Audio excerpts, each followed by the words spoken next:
breaking ball there for a strike.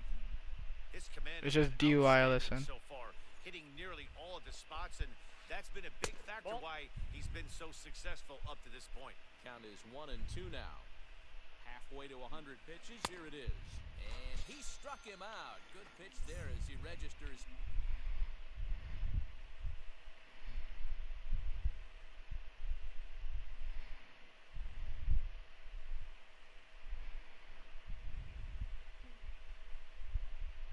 Sends it to go up in the mid.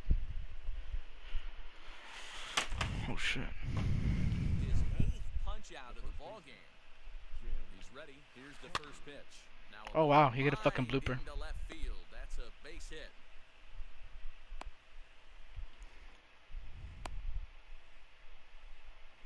Wow, look at that fucking look at this fucking contact this thing made. Standing in now, Joe Torre, as he'll swing and miss at a 0-1's first the pitch count. slider at strike one. Man, he's looking sharp so far. 80% of his first pitches are for strikes. He might be able to go the distance if he keeps this up. Filthy changeup that time, but he's able to make contact, and he'll get another chance. And he's got himself another one as he picks up strikeout number 9 here. Set now for the bottom of the 5th, and that'll bring up the switch-hitting shortstop, Ronnie Mauricio. As he'll take a breaking ball then off the plate for ball 1.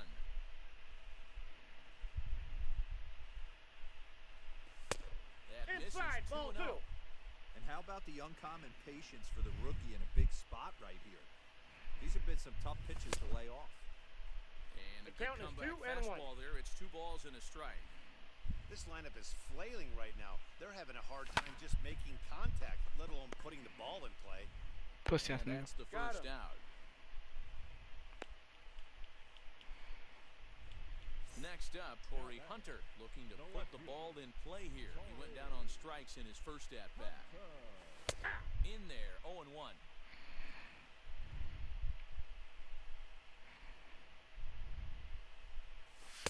Way inside with that one. A pretty easy take there.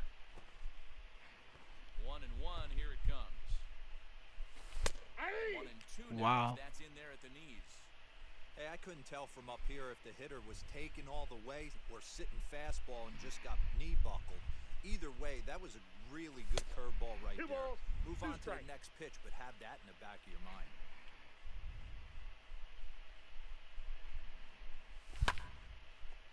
Pussy ass nigga.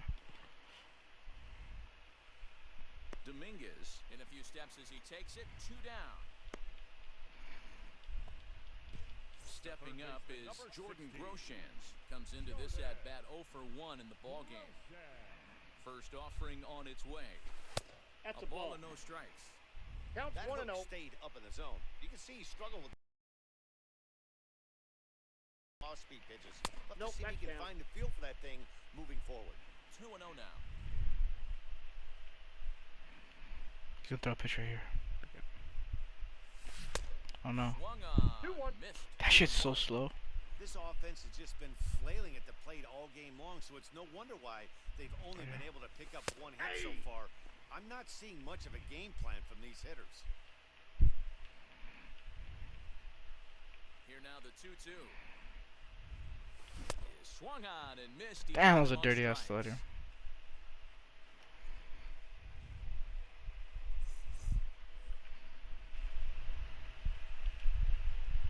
In his last trip to the plate. Yeah, and he didn't put up much of a fight either, Matty. Gotta find a way. Can't go down 3 pitches. I don't care if you're staring at him or swinging at him. You have to find a way to make this pitcher work a little bit harder.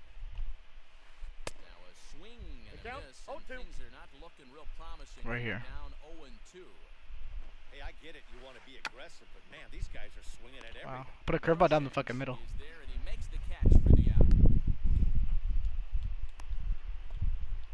So that'll bring in Byron Buxton. 0 for 2 for him to this point. Fastball in Oh there my for a god, called that was strike. dirty. You gotta love guys auto taking you 0-0 if you're on the mound. You can steal that first strike and now you go to work, just picking apart the corners. Here comes the 0-2 pitch. inside as he might be trying to set him up here 1-2. Fouled off.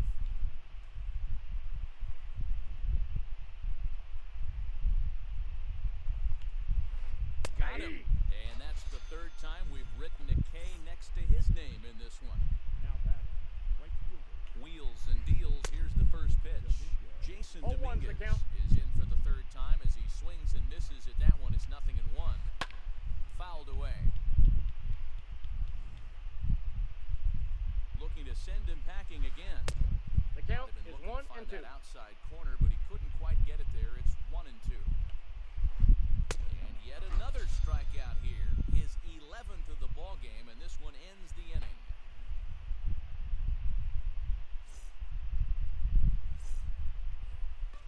Bottom of the 6th inning now, and that'll bring up the pitcher, Corbin Burns. The pitcher. First pitch on its way. Oh wow, you get a fucking blooper. The windup and the 0-1. And here's a curveball in the dirt that time Wow, for the ball. look at that fucking 1-1. Look at this fucking contact. We've seen this before. Fastballs in, then breaking balls away. That's been his plan of attack throughout the first half of this game. Count moves to a ball and 2 strikes now. And here's one that barely misses ball off 2. the inside corner. 2-2. He's just rolling right now, and even dozen strikeouts for him in the ball game. So the batting order turns over now and set to go Trey Turner, 1 for 2 in the ball game thus far. And that's in there for strike 1. 0-1.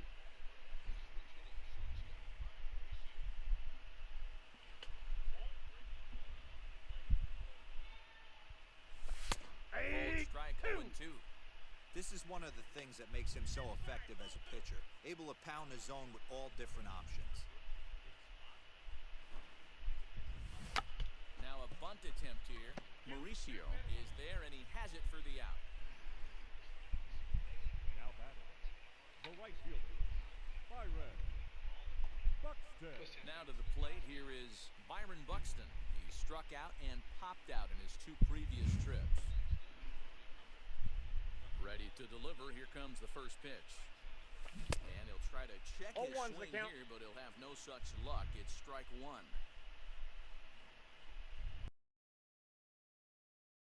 Ball Maybe trying inside. to back him up a bit there with the fastball. Bases are empty here with 2 men out. Wow. No contact there, I got the and count. it's 1-2. 1-2. That's a real nice location with that fastball up and in on the hands. Hard to do much with that because the hitter really can't extend his arms very easily. Count even at 2-2. Into the windup and the pitch. This one misses, and that'll fill the count here. 3-2 with 2 away. Well, you don't see it all that often, but this might be a good time for a 3-2 change. If he can look. We'll have to press pause as that strike 3 to retire the side.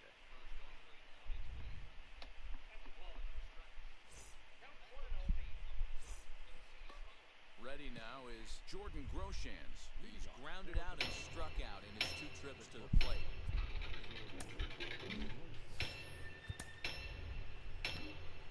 We were once a peaceful race. It might have been worth Optimus Prime staying dead in the last movie so that he couldn't narrate the next one. Opening flashback brought to you by the Peter Jackson School of Beginning Movies. Our defeat was all but certain. Look, the people who saw the first 2 movies already know this shit, and the people who showed up for the third without seeing the first 2 don't care. This scene depicts the last time people who watch the sky for a living ever did their jobs.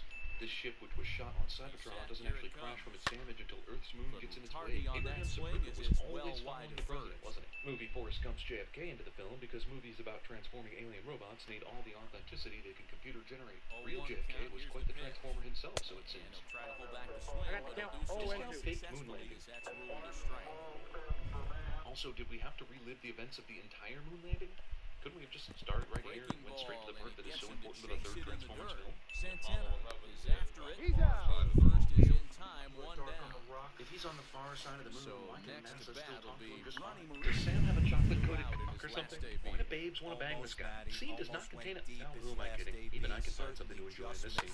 Michael Bay directed the movie, but Tim Burton directed the photograph. Sam's parents are still in these movies. For him to try and get on something.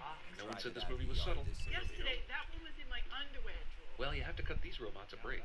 There are no female robots except for that Isabel Lucas bot from the last movie. Transformers are like the Smurfs, and she was the Smurf vet, and she's dead now. Fresh flowers are the prop master's best friend. No hits to this point. Oh great, we're back at this shit again, only they flipped it. Can't wait to see who says it first. One ball, Spock and one the strike. Hound. Haha, foreshadowing the fact that the character in this movie that is voiced by Spock goes crazy. Also, what a stupid thing to foreshadow. Two strikes. Dumps just like the last guy. Let's face it, He's it was gone Michael to the Bay well who did with the that dumping. pitch 3 times in a row. I'm interested to see if he changes it up right. You mean like Bumblebee in the first movie when Sam first met him? Car won't start cliche. And good thing Sam's parents showed up 10 days early so that he could get to the job interview. Stepping in next, Hunter. He's just gonna start narrating again like we didn't just sit through 14 minutes of movie?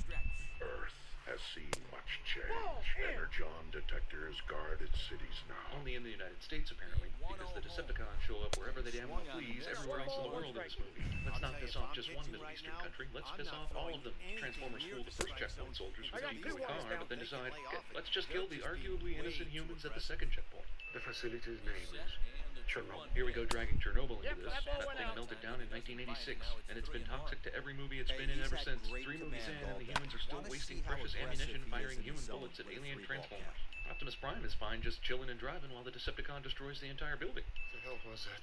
After 2 movies of seeing every kind of Transformer imaginable, Lennox is still astonished when he sees a slightly different Transformer. That is Shockwave. Feel free to masturbate. It's impossible. Character living in sci-fi universe declares something impossible cliche. This is an engine part from a long-lost Autobot ship. Man, does everything in these movies have to be long lost?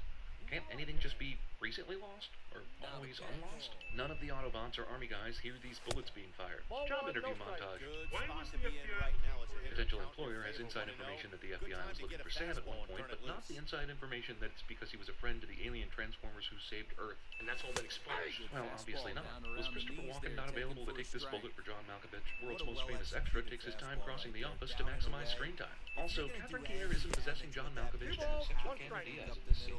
Uncredited Gary Busey takes picture for John Malkovich. It's funny because the Department of Health and Human Services does so little for America that their building could just be used as a secret nest headquarters. When the NSA wants funding, they call me. New important bad government character is conveniently giving her character description and bio to some dude on the other end of the phone when we meet her. If I told you you're about to see a movie with Frances McDormand, John Malkovich, and John Turturro, you'd probably think along the lines of a Coen Brothers film, right? Do you know how much money I would pay to see the Coens direct a Transformers movie? All the money. Alright guys, this is how you do it. Decepticon, head, kill shot. Except you won't mindlessly fire grenades into his face and he won't die, so it's pretty worthless. Oh well, training. Also, there are next to no opportunities where the Army guys will be on top of a Decepticon and slide down into position to shoot it this way. Except when the movie improbably puts them in that position. My name's Q. Not to be confused with Q from the Bond films, because that would be ripping those movies off. Allow me to please introduce to you. The NASA founders and Buzz Aldrin must have been waiting for their Q to dramatically walk in. Had a Oh big man, rip they at dragged that Buzz fastball. Aldrin to this That was shit, didn't right they? The ship's Every name hitter's was happy the zone. Ark. Because we've run out of names to call things, let's just steal from the bottle. The Great Sentinel Prime. Another old-ass, long-dead Transformer? Man, after the Fallen and Jetfire in the last movie, not to mention the robot Angel Primes in the Heaven Vision, I'm ancient Transformered out. 3 movies in, and they still think we care about Sam's love life. Check swing. Did he go around? Which means he will not be the coolest guy ever. Look at the nerves. Elegant, isn't it? Okay, we know you hate Megan Fox. Do we have to spend the whole movie telling her how unacceptable One ball, she is? two Even strikes, robots count. have to look like Lawrence of Arabia when visiting the Obviously, Middle East. he's not Yeah, better take that off. It was whatsoever. just now Still starting in to the look mid silly. to high Slimer 90s bot. with He gave his you a fastball. car? Dylan gives Carly a car at the exact Onstage moment Sam tactic became and jealous of the guy, everything. which triggers a fight about it. Which means, lucky us. What does this girl know about paying dues for anything? Everyone who isn't needed for the next scene conveniently gets off the elevator at once. Wang. Deep wang. Deep wang. If you say it 3 times in a mirror, it becomes less racist. Of all the bathrooms on all the floors in this super huge mega office building, the boss picks the one Sam is having a non-gay bathroom stall fight with another dude in because comedy. And the Energon detectors took a smoke break when this guy came into the States. Laserbeak was given explicit orders to kill all his human helpers, and he's done so, except with Wang. Because Wang is played by an actor that demands more screen time, I guess. It's not like Megatron said, kill them all except Wang because he has a few more important tasks to do for us. Guy falling out of a window passes by a meeting in progress cliche. This is exceedingly Japanese. That's racist. Laserbeak somehow made it out of Wang's office, walked down a floor, hopped onto the copier table, and changed into a copier without being seen.